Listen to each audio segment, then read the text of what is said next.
So, today I wanted to talk to you about what's happening with our economy. All of us know people that are out of work. Many of us know people that have lost their homes through foreclosures. Many of us know people who have lost their health care or don't have adequate health care at all. And the question that I want to speak with you about today is, how did this happen? There's a film out called Unnatural Causes. And the cause of the terrible situation with our economy today is not just a force of nature. It is the result of policies that have been in place in this country. Those of you who were around at the time can remember that between 1945, the end of the Second World War, and all the way up to 1979, we grew together in this country. Our economy rose, and we generated the largest, most prosperous middle class in the history of the world. But from 1980 on, a different set of social policies were in place. Policies that favored one segment of our population, the richest people in the country. And what has happened since 1980 is a dramatic reversal of the progress that middle-class people were experiencing in this country. What we did was, what this nation did, starting with President Ronald Reagan and the Republicans did, was they put in place policies which were going to give tax breaks to the richest people in the country, which were going to shred the safety net for people who couldn't make it in the economy that was generated, and gave corporations favorable policies which ended up with our government subsidizing those corporations. Those are the policies that we've put in place over the last 30 years. And what's been the result of that? The result of that is that since 1980, the richest 1% of this nation has more income, 3 times more income than the average person in this country. In 1950, the average CEO was making about 30 times what the average worker was making. Today, the average CEO in this country is making 300 to 500 times what the average worker is making. And what's happened with our jobs? We were told that with globalization, we would generate a dramatically new economy which would result in new jobs and progress for all of us. Well, globalization has increased our gross national product. But what wasn't said to the ordinary person was that the globalization policies that we followed have put our workers in competition with workers in the poorest section of the world. Because what's happened with globalization is that our corporations have moved their production to countries where there are no minimum wages, where there are no occupational safety and health regulations, where there are no environmental regulations, and so that they can produce their products much cheaper, sell them at the same price in the United States, and just get rid of American workers. We need to change that. The result of that is that the private sector is no longer able to generate the jobs that we need for our people. We know that today, for every 5 persons looking for work, there's only 1 job out there. You have to play a game of musical chairs. 1 person gets the job and the other people keep on walking. And it's getting worse. And especially for young people between the ages of 18 and 26, their unemployment over the last 10 years has soared. So we need to make a change here. If it's policies that have been generated by the federal government that got us into this spot, we need a new set of policies. And what would those policies look like? Well, first of all, we have to have a goal of full employment in this country.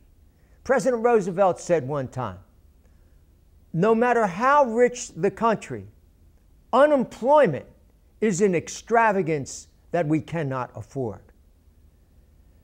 Unemployment not only does terrible damage to individual people and families, unemployment means the waste of the human resources of so many of our people.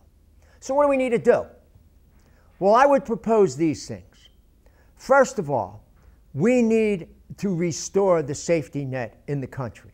If there aren't jobs out there for our people, then we have to have policies in place that are going to keep them going and help them and their families to survive. So we need to continue the unemployment insurance. But that's not a permanent answer. But it is a crisis answer, which has to be in place. We need to extend unemployment benefits. We need to extend health care benefits. We need to make sure that people have enough to eat. That's just the first step. That's the emergency stepping into the gap. But what we have to do is generate jobs. And since the private sector has not been able to do that, we need the government to intervene. Because we've got large numbers of people out of work, but we have tremendous needs in this country which need addressing. So the first thing we need to do is we need to rebuild the physical infrastructure of the country.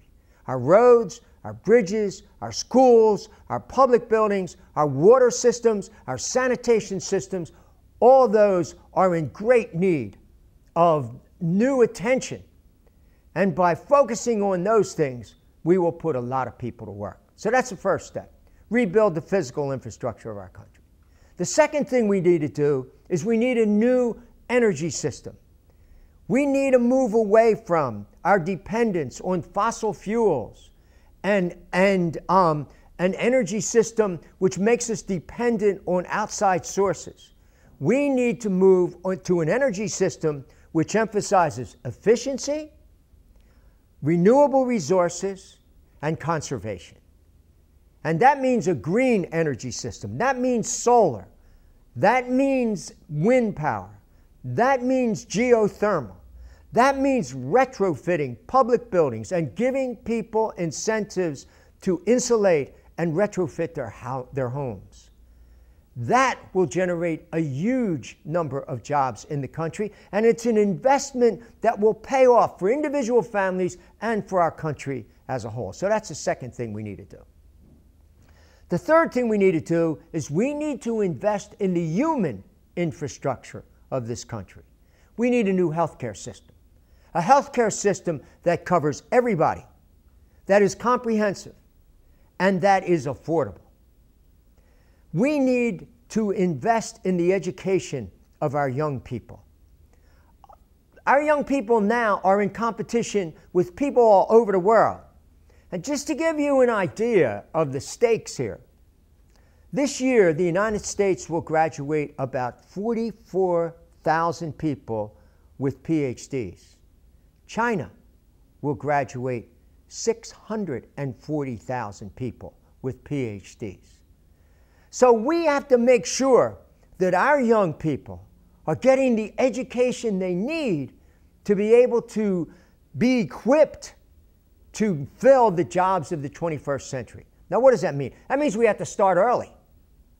We have to start with birth.